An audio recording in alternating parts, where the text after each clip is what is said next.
This episode is part of a series about burnout, not as a personal failure, but as something shaped by systems, design, and culture. If burnout were truly a problem, it would have been solved by now. So the more uncomfortable question is this: who benefits from you being exhausted? In the last episode, we talked about decision fatigue, about the control room so many of us are stuck running, about why everything feels harder, even when nothing is technically wrong. And once that clicks, once you stop blaming yourself, another question surfaces almost immediately. If so many people are burned out, if the research has been clear for years, if the patterns are predictable, why does it keep getting worse? Today's episode isn't about motivation. It's not about grit. It's not about self-care. It's about incentives. Here's the lens shift. Burnout isn't a personal bug. It's a system feature. Follow the incentives. Exhausted people click more, scroll more, buy more shortcuts. Tired managers approve more meetings. Overloaded teams accept unreasonable deadlines saying no-cost political capital they don't have. Attention platforms profit when your brain is fried enough to keep swiping. Productivity software grows when work expands to fill the tools. Healthcare bills rise when stress becomes chronic. The gig economy only works if you're too depleted to demand stability. Even workplace wellness thrives when you never get well. This isn't a conspiracy, it's accounting. What gets measured becomes your life. Output over outcome, speed over sense, visibility over value, busyness over boundaries. KPIs don't track deep focus, restored nervous systems. They track volume, frequency, time to respond spontaneously. So the system rewards behaviors that produce more of those numbers, even if they produce less of you. Notice how your calendar was designed by everyone's priorities but yours. Notice how every urgent ping treats your attention like a public utility. Notice how the praise you get is for endurance, not discernment. If burnout were a failure, the system would fix it. But as long as your exhaustion keeps metrics green, your depletion is a viable business model.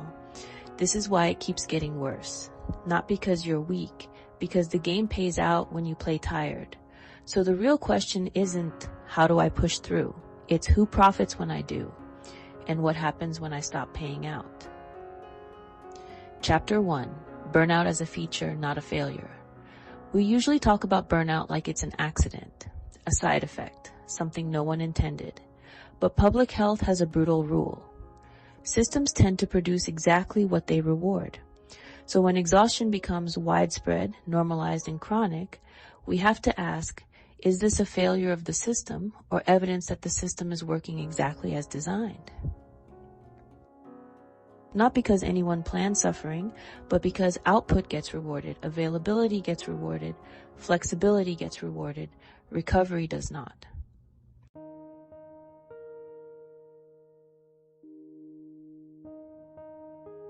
A breath, a tidy desk. Spreadsheet cells fill one by one. Pause, glass-walled meeting. Nods, a polite laugh. Another calendar block appears. Policy PDF on screen. Highlighted availability, highlighted responsiveness, scroll. Pause, KPI dashboard, green arrows, volume, frequency, time to response. The mouse lingers. Email rules dialog. Always notify. A small checkbox stays checked. A soft wellness poster on the break room wall, fruit bowl, the fridge hums. Then someone reheats lunch at 3:17 p.m. Stand-up meeting. Any blockers? Heads shake. The sprint board gets another ticket, a quarterly plan. Stretch goals. The font looks calm. The pace does not. A manager's approval stamp. Another meeting invite sent. Calendar squares tighten. Slack channel count ticks up. Urgent? Label applied. Silence after. Then return to the keyboard. The cursor waits. Cut back to the dashboard. Everything is green.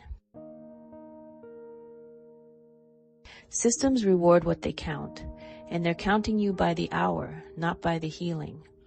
Who profits when you push through, and what changes when you don't? What we mean when we say the system.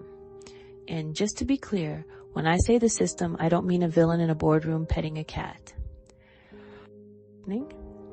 It's much less dramatic than that. It's spreadsheets. It's policies written by people who don't have to live inside them. It's meetings about efficiency that somehow make everything take longer. Not evil, just very comfortable with the cost landing somewhere else. That's what systems usually look like, not cruelty, convenience. The quiet exchange, a badge swipe, the fluorescent hum, a lock screen lights up 6:03 a.m. There's a silent trade most people make every day. You give time, attention, emotional regulation, responsiveness, availability. Cut, notification dots multiply. A hand silences one, then another. A calendar tile stretches to cover noon. And in return, you're promised stability, opportunity, security, later. A sticky note labeled later slides to next week, then next month. But later keeps moving. What shifts almost invisibly is where the cost lands. The system keeps functioning. The damage moves inward. Your sleep, your health, your nervous system, your relationships. This isn't accidental. Close-up, policy PDF, words highlighted, ownership, accountability. Overlay, a receipt prints with no company name, total stamped onto a human silhouette. It has a name, cost externalization. When institutions offload strain onto individuals and call it responsibility. A kettle cools. Meeting starts without you. You join anyway. Quiet beat, cursor blinks, screen glows, heart rate ticks up, fade to black. Chapter 4. When a busy season turns into a climate. There's a phrase a lot of us use to keep going. We tell ourselves it's just a busy season, beat, and then that season lasts 3 years. At some point, it's not a season anymore. It's a climate. And climates shape everything. Your body, your patience, your expectations of yourself. When busy becomes permanent, you stop planning for recovery. You just adapt. And adaptation looks a lot like resilience, until it doesn't. And when a busy season turns into a climate. A wall calendar flips, May, June, Q3, peak plus. The label busy season gets taped over and over until it becomes the header. They said it was temporary, a sprint, a push, a blip in the forecast. But weather is a day. Climate is a pattern. Slack pings stack like rainfall totals. After launch, after quarter, after reorg. The horizon keeps scooting backward. Look closer. Language hardens into infrastructure, ASAP. Just this once. Can you be flexible? Policy toggle set to on by default, availability, responsiveness, urgency, no sunset date. The graphs look fine because the baseline moved. The new normal is an elevated heart rate, a slightly too late bedtime, a lunch that migrates to the notification tray. This is how climates form, not with catastrophe, but with accumulation. One exception, then a precedent, then a process. The storm doesn't pass. You learn to carry an umbrella indoors. You're not failing the weather, you're living inside the weather system. And systems require system fixes. Capacity is not a morale issue. Urgency is not a personality trait. If it's always peak, peak is the average. A red badge count stops going down. A roadmap only grows to the right. Someone says, we'll make it up later. Later again, relocates. So ask the climate questions. What ends? What resets? What gets deleted, not deferred? Who owns the storm and who's been asked to mop? Cut. A switch flips to off. A meeting evaporates. A metric gets replaced with a margin. The room gets 3 degrees quieter. Because if busy becomes weather, someone has to redraw the map. Otherwise, the forecast is the same. High pressure, no front in sight. There was a moment when this stopped feeling theoretical. Not a collapse. No dramatic music cue. Just a Tuesday that felt exactly like Monday.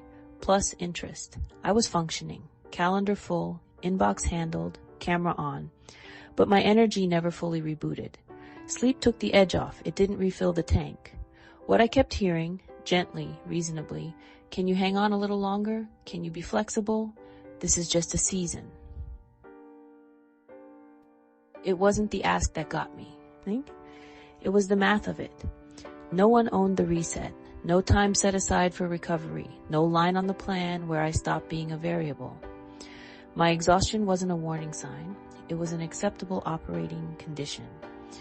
I remember standing in the kitchen light at 9 to 12 p.m., fork in one hand, phone in the other, answering quick questions, reheated dinner cooling. A draft out of office sat unsent. A walk I'd promised myself kept getting rescheduled to after. After became whether. That's when it clicked.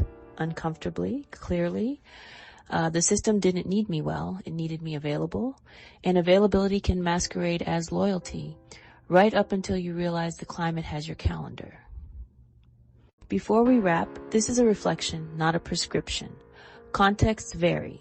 Take what helps, ignore what doesn't. If anything here stirred something sharp, pause, breathe, unclench your jaw, drop your shoulders, a sip of water, a look out a window.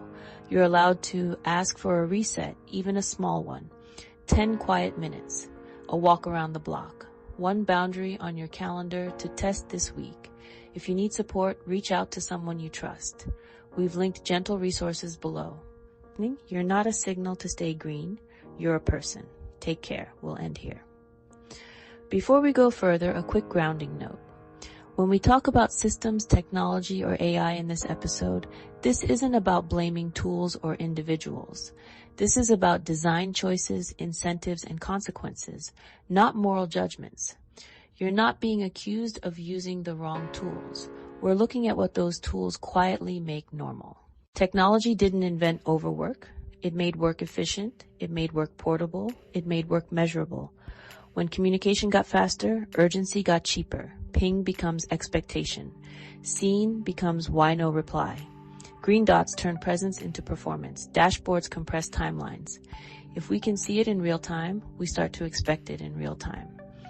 Work used to arrive in batches. Now it streams. Queues never empty. They refresh. Tools slice tasks into tickets. Tools slice tasks into messages. Attention shattered into fragments. Calendar friction disappeared. Meetings multiplied. Collaboration rose. Coordination tax ballooned. This isn't about villains, it's about defaults and incentives. Engagement metrics reward stickiness, not spaciousness. Responsiveness scores social points. Deep work leaves no trace. Transparency drifts into surveillance. Visibility becomes vigilance. Technology scaled reach. It also scaled leakage into evenings, weekends, the spaces where recovery happens. So what helps without blaming the tool or the user? Rename channels by speed, immediate, same day, this week. Let the channel teach the pace. Put a floor under response times, minimum, not maximum. Faster is optional, slower is allowed. Batch the stream, daily inbox hour. Twice daily sync windows, scheduled send by default. Turn off read receipts, turn off typing bubbles. Remove fake urgency signals, cap queues. If priority lanes exist, limit their width. Publish criteria, default to office hours. Emergencies need an escalation path, not ambient pressure. Audit any tool. What did it make easier? What did it make invisible? Who benefits? Who pays? Pick one small experiment you can reverse. One focus block protected by team norm. One channel downgraded from now to today. One metric you stop chasing because it distorts the work. The point isn't less technology, it's better fit. Tools should absorb heat, not radiate it. Set the tempo so humans can recover. Quality can compound. Chapter 6. Technology didn't create burnout, it scaled it. Here's where technology enters the picture, not as the villain, but as the accelerator. Most of these systems existed long before digital tools. Work extracted labor. Institutions shifted costs. Care went uncompensated. But technology removed the natural limits. AI systems don't recognize fatigue. Platforms don't know when recovery is needed. Automation doesn't pause when humans are overwhelmed. Technology didn't invent exhaustion, it made it efficient. It allows systems to ask for more without appearing to ask at all, because the demand doesn't arrive as pressure. It arrives as a suggestion, a notification, a recommendation, an optimization. And over time, availability becomes the baseline. Not because people consciously agreed to it, but because the system made it frictionless. The algorithm will see you now. That's not a personal failure. That's design. Let's name this clearly. Burnout isn't random. It's profitable. Who benefits when exhaustion is normal? Systems that get overwork without overtime. Institutions that get emotional labor without compensation. Employers who swap passion in for pay. Organizations that demand care without granting authority. healthcare, education, social services, creative labor, caregiving, especially roles dominated by women, especially work framed as a calling. Because when work is moralized, boundaries feel like betrayal. Do it for the kids, for the mission, for the team. And exhaustion becomes proof of commitment. Who gets the surplus? Budgets balanced on unpaid time, metrics lifted by invisible care, reputation built on self-sacrifice. Who pays? The people whose recovery is treated as optional. Technology didn't create this bargain, it just made it seamless. Fewer hard stops, more soft asks. Availability as virtue, silence as guilt. Follow the incentives. Where are outcomes celebrated but inputs uncounted? Where is care expected but decision power withheld? Where is flexibility a one-way valve? If the system needs your burnout to function, it's not a personal failing to resist, it's an informed refusal. Name the tax, name who collects it, name who subsidizes it, and then change what you measure, because what we reward is what we repeat.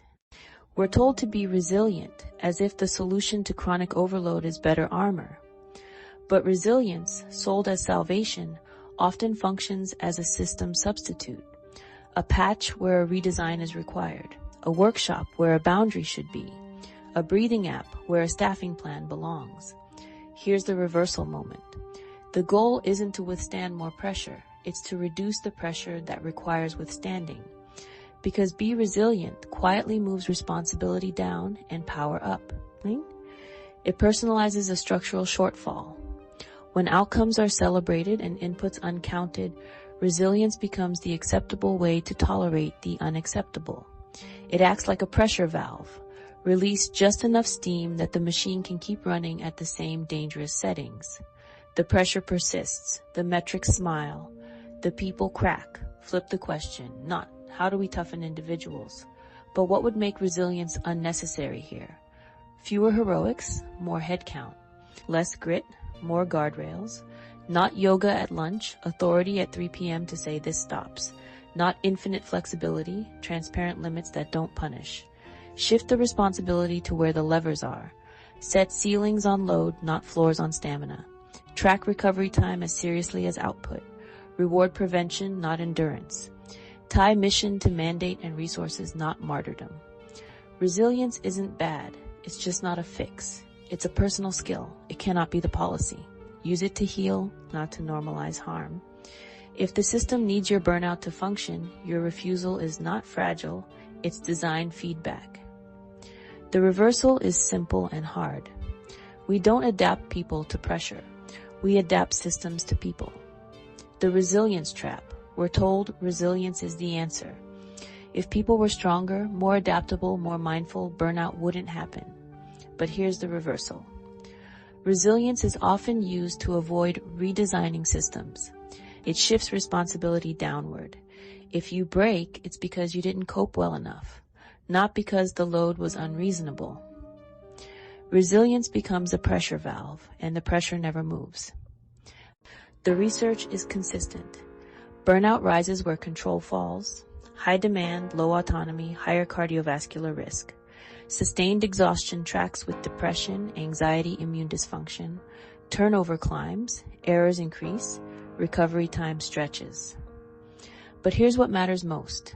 Most interventions still target individuals. Mindfulness apps, wellness emails, yoga at lunch, none of which reduce workload, none of which redistribute power. None of which add headcount, none of which adjust scope, none of which set load ceilings, so the system stays intact, and people learn to self-manage their own depletion. If measurement drives behavior, measure the system workload per person, recovery time after peak cycles, degree of control over schedule, and scope ratio of planned work to unplanned fire drills. What the data shows isn't a grit deficit, it's a design problem. Let's lighten this for a moment, not because it isn't serious, but because pretending it isn't happening makes us feel alone. Here's the usual advice for burnout. You just need better boundaries. Interesting advice to give someone with almost no control over time. Workload, schedule. We tell exhausted people to meditate, journal, take bubble baths. They're fine. But it's a little like telling someone standing in the rain to work on their mindset about being wet. So much burnout advice assumes you have 4 things: time, money, flexibility, choice, and the most burned out often have the least of all 4. When the advice doesn't work, people don't question the advice, they question themselves. That self-doubt is a feature, not a bug. It keeps the system intact. It keeps the load invisible. Because if you believe it's a personal failure, you won't ask for structural change. Hold that thought, because the cost of that silence doesn't stop at work. If this episode is about you, you'll recognize this. I want to pause here and do something a little different. This isn't a question. It's not advice. It's just a mirror. If this episode is about you, you'll recognize some of this. You don't feel dramatically burned out, just quietly tired. You still show up. You still do what needs to be done. You just don't have much left over. You postpone rest, not because you don't value it, but because there's always something more urgent. You've probably thought, once things calm down, I'll take care of myself. And then things don't calm down. You might even hesitate to call this burnout because it doesn't look like collapse. It looks like functioning.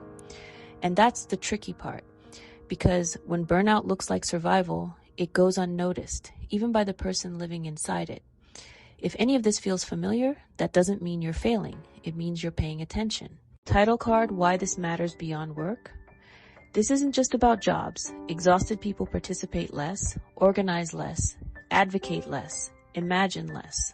Burnout doesn't just drain individuals, it narrows futures. When attention shrinks, options shrink. When recovery is rare, risk feels bigger. Silence fills empty chairs, and systems that benefit from the status quo benefit when people are too tired to challenge it. That's public health. That's power. That's real. Before we close, I want to mention something quietly, not as a solution and not as something you need to do. If this episode stirred things up and you want a place to sit with your own thoughts without fixing them or performing clarity, I created something called the Clarity Vault. It's a small, voice-led space for reflection, not productivity, not self-help, just room to hear yourself more clearly. It's there if you want it. No pressure. The link is in the show notes. Let's pause one more time, this time on something small but important. If this stirred relief, anger, sadness, recognition, you don't have to do anything with it right now. You don't need a plan. You don't need to turn this into action. You don't need to figure out your next move. Sometimes the most stabilizing thing is realizing what you've been feeling has a name and a logic.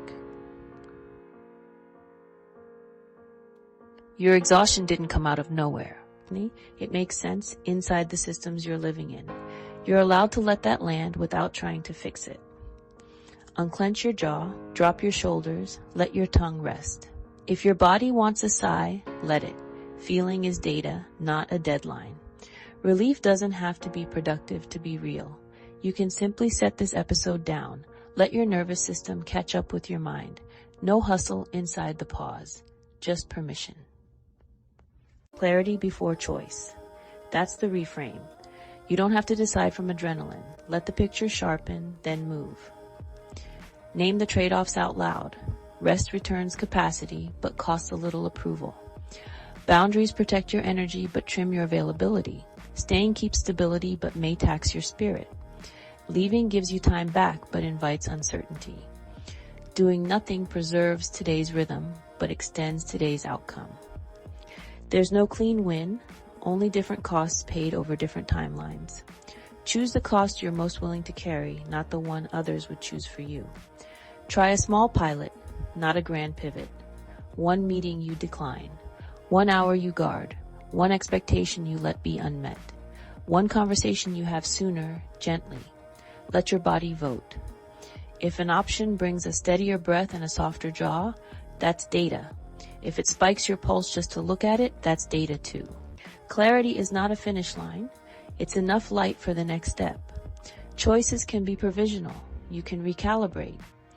When you're ready, set a tiny stake in the ground, something reversible, sized for this week.